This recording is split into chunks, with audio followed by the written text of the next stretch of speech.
কেলা কাণ্ড কেলে কৰিব তাৰ নিজৰ চলি নাই নেকি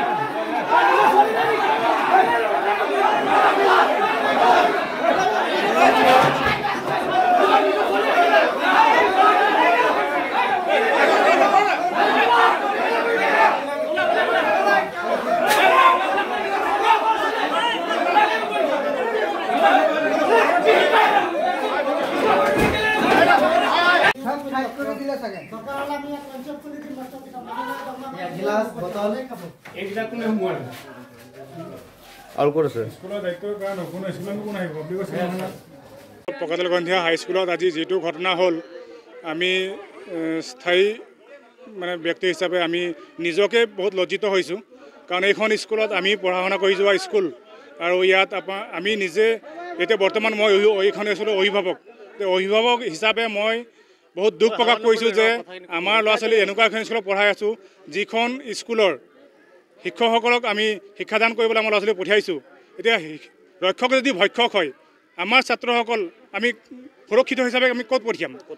আজি যিটো ঘটনা আজি কৰোণা নেওগ ছাৰে যিটো ঘটনা কৰিলে আৰু এনেকুৱা ঘটনা আৰু পূৰ্বতেও কৰি আহিছে বুলি আমি গম পাইছোঁ শিৱসাগৰ পিকনিক যাওঁতে এজনী ছোৱালীক বুকুত হাত দিয়ে য'তে গাত হাত দিয়ে সেই কথাটো শিক্ষকসকলে ঢাক খুৱাই ৰাখিছে প্ৰকাশ খবৰ দিয়া নাই তেওঁলোক ভয়ভাসী দেখুৱাইছে যে তোমালোকে গাৰ্জেন বা তোমালোকে ক'তো নজনাবা তেওঁলোকে ভয়ভাসী দেখুৱাৰ কাৰণে সেই কথা তল পৰি আছে আজি বৰ্তমান যিটো ঘটনা হৈ গ'ল এজনী ছাত্ৰীৰ লগত যি ঘটনা কৰিলে কৰোণা নেওগ ছাৰে তেওঁক মানে আপোনাৰ গাত অপব্যৱহাৰ কৰিলে গাত য'তে ত'তে টাচ কৰিছে প্ৰাইভেট পাৰ্টছত টাচ কৰিছে গতিকতে যি আজি কৰোণা নেওগ তেখেতৰ আমি চাকৰিৰ পৰা বৰ্খাস্ত কৰিবৰ কাৰণে তেখেতক আমি দাবী কৰিছোঁ আৰু তেওঁ আইনী প্ৰক্ৰিয়ালৈ আহক তেওঁক চাকৰিৰ পৰা বৰ্খাস্ত কৰক এনেকুৱা এজন শিক্ষক আমি ধিক্কাৰ দিছোঁ আৰু আমাৰ এই মানে বিদ্যালয়ৰ যি আমাৰ ধৰক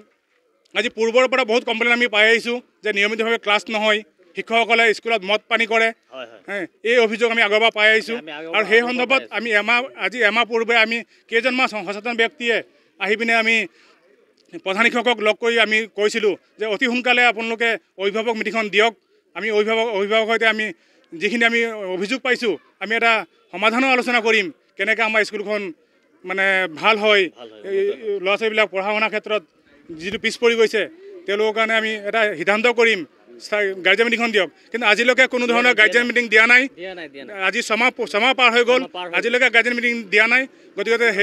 সেই বিষয়ে আমি আমাৰ মেনেজিং কমিটিৰ সভাপতি মহোদয়কো অৱগত কৰিছোঁ যে অতি সোনকালে আমাৰ মেনেজিং কমিটি মিটিংখন দিবৰ কাৰণে আৰু মেনেজিং কমিটি মিটিংখন নিদিয়ে এই ক্ষেত্ৰত প্ৰধান শিক্ষক